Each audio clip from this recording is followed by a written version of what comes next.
Terceira questão. Em um texto, há um sistema de relações estabelecidas por palavras e expressões, permitindo que um leitor identifique os termos a que se referem. Considerando essa afirmativa, no trecho "Para que a discussão desses conceitos seja concretizada, é preciso definir uma métrica para a medida das competências de interesse." Qual é o referente da expressão em destaque? Então, pessoal, que trata-se de uma questão que aborda, basicamente, a referenciação, ok? Questões que abordam a referenciação pedem para a pessoa identificar o termo ao qual faz referência um determinado termo. Então, quando ele está no plural, por exemplo, né? Está no plural porque concorda com. Aí nos traz várias opções, né? Opções que estão no plural, né? Para a gente identificar a que termo, né, esse plural está fazendo referência, né? Então, são questões que envolvem aqui referenciação, né? E nós estamos postando aulas de análise de um livro da Ingedore Kó e da Wanda Maria Elias, que aborda a referenciação, intertextualidade, a relação entre os elementos. É o livro Ler e Escrever Estratégias de Produção Textual, né? Que nós aqui dividimos em várias aulas, trazendo uma análise bem detalhada desta obra, né? Ela nos traz informações muito importantes que podem, claro, ser utilizadas em uma avaliação como essa, que é do CAED, né? Então, continuando, né? Nós temos o termo de destaque desses conceitos. Claro, vamos agora para o texto, identificar esse trecho, né? Temos aí no terceiro parágrafo: para que a discussão desses conceitos seja concretizada. Então, que conceitos são esses? Obviamente, é necessário a gente voltar para o segundo parágrafo, né? No entanto, o direito ao aprendizado só fica completamente atendido se cada aluno desenvolver as competências cognitivas em níveis compatíveis com o exercício de sua cidadania e preparação para o trabalho. Ou seja, não basta apenas verificar se o aluno aprendeu, é preciso também saber se atingiu o nível de proficiência adequado. Essas duas dimensões, usualmente denominadas aprendizado e desempenho, são, pois, complementares, né? Temos aqui a referência a essas duas dimensões que são denominadas usualmente aprendizado e desempenho. Para que a discussão desses conceitos referentes aqui, né, aprendizado e desempenho, não é verdade? Então, voltando aqui para a questão 3, né, nós vamos encontrar aprendizado e desempenho exatamente na opção B de bola, né? Então, desses conceitos faz referência a aprendizado e desempenho. Trata-se de uma questão, pessoal, que poderia ser classificada como uma questão fácil, né? Essa terceira questão. Quando a gente presta bem atenção, né, faz com cuidado, questões que envolvem referenciação, geralmente elas se tornam bem mais fáceis, né? Então, uma questão dessa pode ser sim considerada como uma questão de fácil resolução, tá bom? É só ter muito cuidado, atenção, né? E, claro, sempre ficar voltando ao texto, né? Voltando ao texto, fazendo marcações no texto, né? Para sempre deixar muito bem claro aquele termo, tá bom? Então, a opção correta, a terceira questão, a opção B de bola. Quarta questão. De acordo com esse texto, o PISA traz uma métrica que... Então, voltando ao texto, vamos identificar aqui a referência ao PISA, né?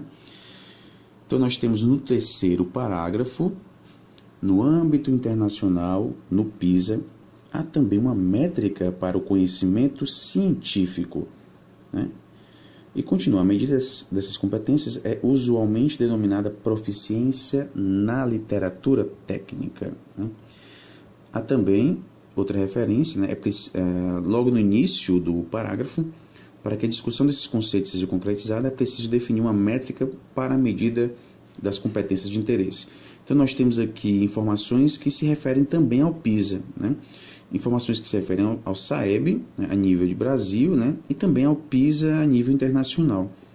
Então, a gente poderia ver o PISA como uma métrica para a medida de competências de interesse, poderíamos ver o PISA como uma métrica para o conhecimento científico, e poderíamos ver também o PISA, né, que mede também a proficiência na literatura técnica, né, que diz respeito exatamente ao conhecimento científico, né. Voltando aqui à quarta questão, nós temos o PISA traz uma métrica que, opção A, destaca a necessidade de definir as competências. Não traz nenhuma necessidade, né? O PISA, ele nos traz dados, né? Nos traz estatísticas, né? Ele não nos traz a necessidade, ele não indica é necessário isso, é necessário fazer aquilo, não. Ele nos traz dados, né? Nos traz dados. Então, a opção A já está falsa, não destaca essa necessidade. Opção B, estabelece modelos estatísticos para entender a proficiência alcançada pelos estudantes. O PISA não estabelece modelos estatísticos, ok? O PISA, ele é uma métrica, né? Serve para medir a proficiência. Ele não está estabelecendo modelos, ok? Então, a opção B também está falsa. Opção C, contribui para gestores avaliarem os fatores que interferem na qualidade da educação, né? Os fatores são os mais complexos, né? São os mais variados possíveis, né? E o PISA não nos traz isso, ok? Não nos traz isso. Então, a opção C está falsa, né?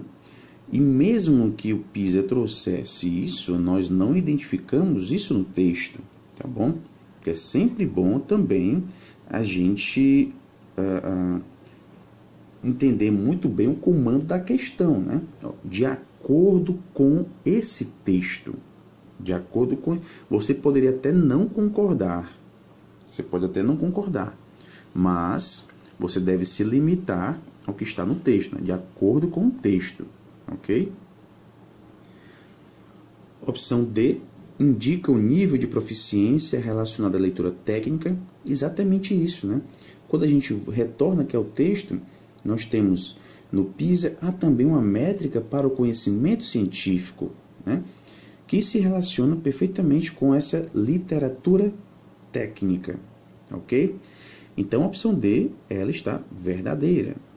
E a opção E apresenta o índice de desenvolvimento da educação básica. Não, não é isso. Então, a opção E está falsa. A opção D é a opção correta da quarta questão. Quinta questão. O trecho a seguir corresponde ao último parágrafo desse texto. Como o desempenho do aluno é o resultado de uma ação complexa de fatores escolares e não escolares, só se pode conhecer o efeito da escola, tomado como uma medida de sua qualidade, com o auxílio de modelos estatísticos de regressão que retirem da medida bruta o efeito dos fatores não escolares, né? Vamos aqui agora ao comando, né? Sem que haja perda do seu sentido original, esse trecho pode ser reescrito da seguinte maneira, né? Uma questão, pessoal, típica deste exame, ok? É comum cair questões assim. Questões que nos trazem um período, né? Dentro deste período nós temos duas ou mais orações. É invertida a ordem dessas orações, né? Às vezes eles tiram uma conjunção e colocam em outra posição, mudando assim, né? Aquela oração, uma oração que seria condicional, ela passa a ser causal, por exemplo, quando você muda a posição da conjunção, né? Então, é uma questão basicamente que envolve, né, relações entre os elementos. É uma questão de sintaxe, né? Sabemos que a língua portuguesa ela tem uma ordem canônica, né, uma ordem básica, que é sujeito, complemento, sujeito, verbo e complemento, né? Geralmente as orações começam com sujeito, depois vem o verbo e depois vem o seu complemento, né? é a ordem canônica, né? A ordem básica. Mas sabemos perfeitamente que é comum haver a inversão, né? É comum haver a gente se deparar com o sujeito depois do verbo, o complemento no início, quando você quer dar ênfase a algo, né? Quando você quer dar ênfase à ação, você traz o verbo para o início da oração, né? Isso pode acontecer, né? Basta você analisar o hino nacional brasileiro, né? O hino nacional, né? Ele, se você se deparar com as duas primeiras estrofes, você vai ver uma grande inversão de termos, né? Muita gente canta o hino, né, sem estar compreendendo o que de fato está lá, né? A gente só compreende de fato quando faz a inversão dos termos, coloca na ordem canônica, né?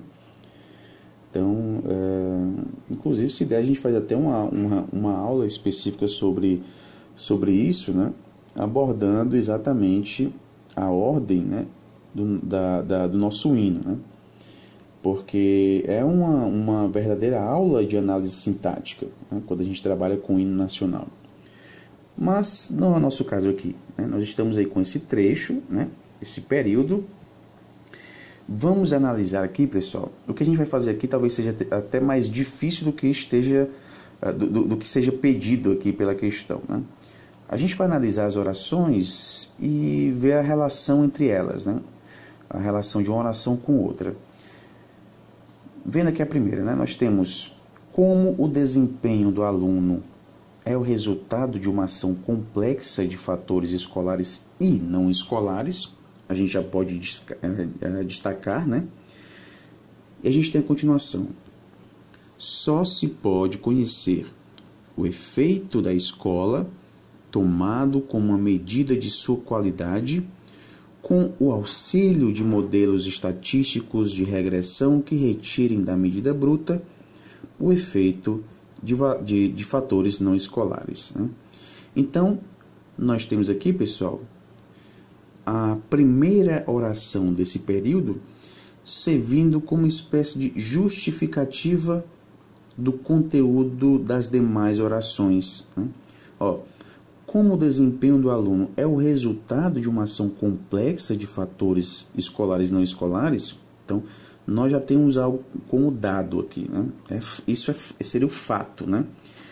É justamente por ser assim, pela realidade ser assim, é que nós só vamos conhecer o efeito da escola, né? Aí ele continua o período, né? Então, é como se essa primeira oração fosse a justificativa do que vem depois, né? O que é feito depois só é feito porque nós temos o fato dado na primeira oração, né?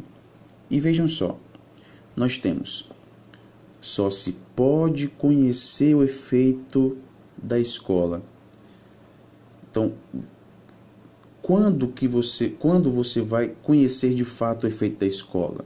Então, isso aqui é algo condicionado, né? Condicionado. Então, para você conhecer o efeito da escola, você deve fazer o quê? Né? Porque, primeiramente, a gente tem o fato, né? O desempenho do aluno é o resultado de ação complexa, de fatores escolares e não escolares. Pronto, esse é o fato. Pronto, diante disso, como é que eu vou conhecer o efeito da escola? Né? Então, conhecer o efeito da escola está condicionado a algo. E esse algo nós temos aí, ó.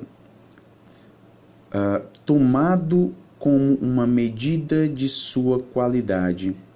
Esse tomado como uma medida de sua qualidade é como se fosse algo limitante, né? Só pode conhecer o efeito da escola, mas calma, não é qualquer efeito de escola. É um efeito tomado como uma medida de qualidade, né? De sua qualidade. Então, o efeito considerando a qualidade, né? Tá bom? A qualidade. Então, essa segunda expressão é como se estivesse limitando aquilo que está condicionado. Só se pode conhecer o efeito da escola tomado como uma medida de sua qualidade, né? E o que está e onde é que eu encontro a condição aqui para se conhecer o efeito da escola? É o que vem depois. Com auxílio de modelos estatísticos de regressão que retirem da medida bruta o efeito dos fatores não escolares, né? Então, a condição para você conhecer o efeito da escola, mas veja só, conhecer o efeito da escola tomado com uma medida de sua qualidade. Eu estou limitando aqui o que eu estou condicionando, né? Só se pode conhecer isso com o auxílio de modelo estatístico. Então, nós temos aí exatamente marcado aí em preto, né, a condição. Então, na primeira parte, nós temos o fato, né, seria o fato, o que vai justificar o que vem depois, né?